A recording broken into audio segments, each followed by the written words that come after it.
Cas merah, jangan sekali-kali meninggalkan sejarah. Insinyur Soekarno. Kutipan tersebut mengingatkan kita bahwa sejarah bukan sekedar catatan masa lalu, tetapi pedoman yang membentuk jati diri bangsa.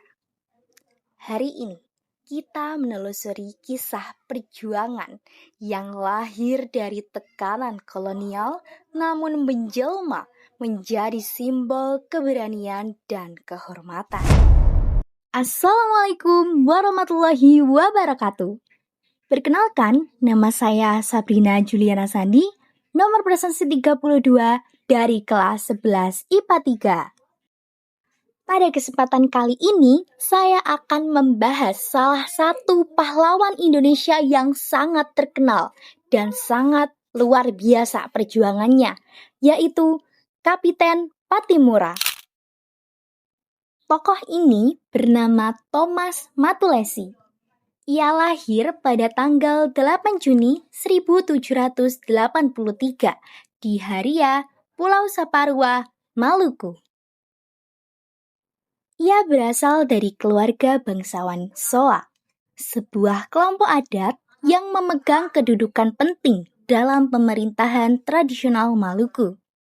Dari lingkungan inilah lahir nilai-nilai kehormatan, keberanian, dan tanggung jawab yang menjadi dasar perjuangannya. Nah, selanjutnya posisi sosial Kapiten Pattimura. Dalam adat Maluku, gelar kapiten bukan hanya sekedar pangkat militer, tetapi jabatan penting dalam struktur negeri, seperti panglima perang, penjaga kehormatan negeri, dan pelindung adat. Nah, karena Kapiten Pattimura ini berasal dari keluarga terpandang, akhirnya Thomas mendapatkan pendidikan adat, seperti pelatihan kepemimpinan negeri, serta akses pada jaringan pemimpin Soa di Saparua. Hingga pada suatu ketika, Inggris menguasai Maluku pada tahun 1810 hingga 1816. Thomas bergabung sebagai serdadu dan juga penjaga garnison. Pengalaman ini membuatnya menguasai seluruh taktik militer Eropa, penggunaan senjata api, strategi pengepungan, dan komando pasukan. Berikutnya, kondisi kolonial dan akar perlawanan. Yang pertama, kembalinya Belanda pada tahun 1816 dan kebijakan represif. Nah, setelah Inggris menyerahkan kembali wilayah Maluku kepada Belanda lewat Convention of London, kebijakan Belanda mulai menciptakan kesengsaraan, yaitu seperti memonopoli cengkih dan pala, pelayaran hongi, paksaan kerja rodi, penghapusan hak-hak adat negeri, pengangkatan pejabat kolonial yang arogan, penghapusan kebebasan perdagangan bebas yang sebelumnya diberikan oleh Inggris, serta pemaksaan merekrut pemuda Maluku menjadi tentara Belanda. Nah, yang kedua adalah krisis kepercayaan. Pada saat ini, Belanda dianggap pengkhianat. Warga Maluku pada saat itu merasa dikhianati karena yang pertama, Inggris menjamin kehidupan ekonomi rakyat. Namun, pada saat Belanda kembali, kondisi rakyat malah dihancurkan. Dan para raja negeri kehilangan wibawa karena diintervensi oleh kolonial. Setelah itu, pada tanggal 14 Mei 1817, para pemimpin negeri-negeri adat Saparua berkumpul dan mengangkat Thomas Matulessy sebagai pemimpin perang dengan gelar Kapiten Pattimura. Akhirnya, pada tanggal 15 sampai 16 Mei tahun 1817, terdapat serangan besar yang dipimpin oleh Kapiten Pattimura ke benteng Duurstede, suatu benteng yang merupakan benteng utama Belanda di Saparua. Serangan ini sukses dan membuat pasukan kolonial terpukul mundur. Akhirnya, Pada tanggal 29 Mei 1817, terdapatlah suatu proklamasi negeri-negeri Maluku, di mana proklamasi ini berisi, yang pertama, pernyataan menolak kehadiran Belanda, yang kedua, tuntutan pengembalian hak-hak adat, yang ketiga, penegasan Pattimura sebagai pemimpin tertinggi perjuangan, dan yang terakhir adalah dokumen ini menunjukkan bahwa pemberontakan 1817 adalah gerakan politik, bukan sekedar konflik lokal.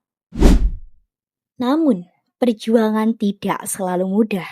Pada 11 November 1817, Pattimura ditangkap di Sirsori.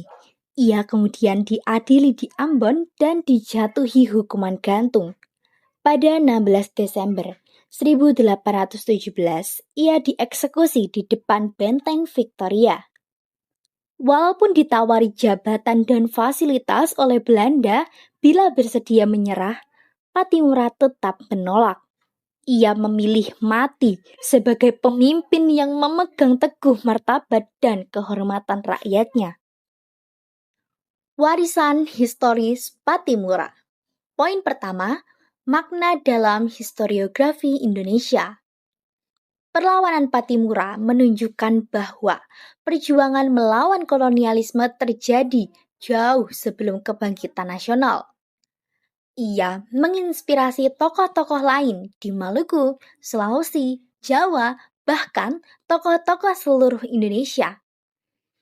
Ia juga dipandang sebagai simbol kedaulatan negeri-negeri adat. Poin kedua, pengakuan sebagai pahlawan nasional. Berkat kegigihannya, keberaniannya, dan pengorbanannya dalam memperjuangkan kemerdekaan Indonesia, ia kemudian ditetapkan sebagai pahlawan nasional pada 6 November 1973 bersama dokumentasi sejarah yang dicatat oleh pemerintah Republik Indonesia dan sejarawan Maluku. Hingga kini, nama Pattimura telah diabadikan di dalam penjuru negeri. Salah satunya adalah di Universitas Pattimura. Kemudian ada juga yang diabadikan sebagai bandar udara yang ada di Ambon, yaitu Bandara Pattimura. Nama Pattimura pun juga diabadikan di dalam sebuah jalan-jalan yang ada di Indonesia. Tak hanya itu, gambar dan juga nama Kapitan Pattimura telah terabadikan dan tercetak dalam gambar mata uang 1000 Republik Indonesia. Di Ambon sana, gambar Kapitan Pattimura juga telah termuat dalam suatu bentuk patung yang dinamakan Monumen Pattimura. Sebagai penutup, perjuangan Kapitan Pattimura mengajarkan kita banyak sekali nilai-nilai penting, bahwa kebebasan tidak dibiarkan begitu saja, tetapi perlu diperjuangkan dengan penuh pengorbanan. Semangat persatuan dan keberanian harus terus kita jaga dalam kehidupan sehari-hari. Demikianlah pemaparan materi pada kesempatan kali ini. Apabila ada salah kata, mohon dimaafkan. Sekian dari saya.